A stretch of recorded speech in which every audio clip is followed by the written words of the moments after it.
It has occurred to me that I am not like most people, trapped in a cycle that every season, no matter how hard I try, I can't seem to escape from. You ever put on a new anime with your friends that everyone's been hyping up for the last 2 months, and one of them's always like, guys, I read the manga for this, you guys are not ready. So you kick that guy out and go in with pretty hopeful expectations, and everyone in the room absolutely loves it, even you love it too, but after a few minutes, the horrifying reality sets in, and you're reminded by the same problem that you've tried to forget modern anime has had for the last 5 years, rearing its ugly little head into this show too. You pause the show for a second to explain yourself because you don't want to admit that you're the crazy one, but instead, they just stare at you, hopelessly confused by your problem to a point where even when they try, they still have no idea what the fuck you're talking about. So then later that night, you go Googling to look for any reassurance, but contrary to what you were hoping for, somehow find yourself locked even further down this existential nightmare of other people praising your issue and having the audacity to call it a good thing? I was watching the fall 2022 seasonal anime Do It Yourself recently, and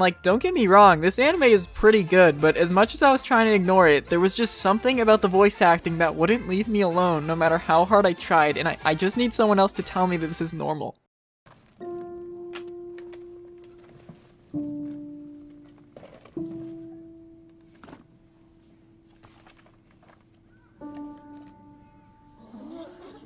They just sound too close to the mic. It sounds like they're attempting to give me ASMR without the whispering, and it's weird because this problem has nothing to do with the voice actors themselves. The microphones and soundproofing of the studios that they record in have just gotten so refined to a point where the audio sounds more crisp than real human voices sound in real life. Like these characters are outside on their way to school with the wind so strong that it's literally blowing these girls off their feet, yet it still sounds like they're talking inside a soundproof stage, which they are, but when they're practically in the middle of a hurricane, then why does it still sound like they're trying to record a podcast?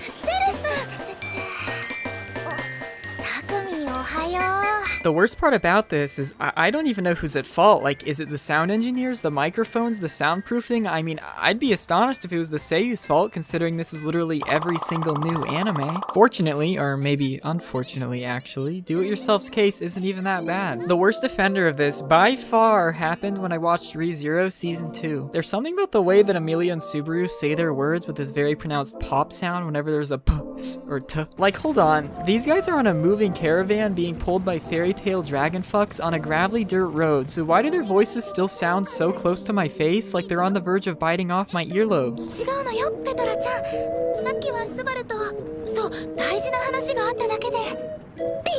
Shouldn't there be some atmospheric tension surrounding what they're saying? If you have a pair of super nice $300 headphones or something, I implore you to try listening to your favorite music or podcast on a commercial jet hurtling 36,000 feet above sea level at 600 miles per hour and letting me know if it sounds any different than if you were sitting alone with the door closed in your room. It feels like these voices are coming from an entirely different dimension, and I'm just being held hostage in my chair, forced to suspend my disbelief that the great hall these characters are talking in doesn't sound the exact same as that one-room apartment they were chatting in the scene prior. Where's the atmosphere? Why is nobody in the background talking? I feel like it must get pretty awkward to just stare at each other like this back and forth for 5 minutes. I mean, I understand that to some extent you need to tone down, let's say, a jet engine, because yeah, it makes sense why no one would want to hear that, but at least stay mindful of the fact that you're still on a plane, because when your decision to remove ambience takes me more out of the experience than if it was there to begin with, then it just feels fucking weird. I skipped midway into the first episode for The Detective Is Already Dead, because I remembered seeing some random Sakugaboru gif last year of these guys fighting on a jet, and I literally couldn't tell whether these guys were in the air, had just landed, or were still preparing for takeoff. There was so little background noise or sound design that I had to rewind to the beginning of the episode just to confirm from this ugly-ass CGI plane shot that yes, they are indeed 8 miles up. Japanese voice acting has just gotten so good at sounding natural to a point where it sounds less natural than real life because this quest for perfection has left no room for imperfection, and I think I need help. If listening to this video ruined your ears, then I guess I've done my job, so sorry about that. Don't forget to join the notification squid, and thank you to my super mega Bazaka Ilya fan, why do you ask?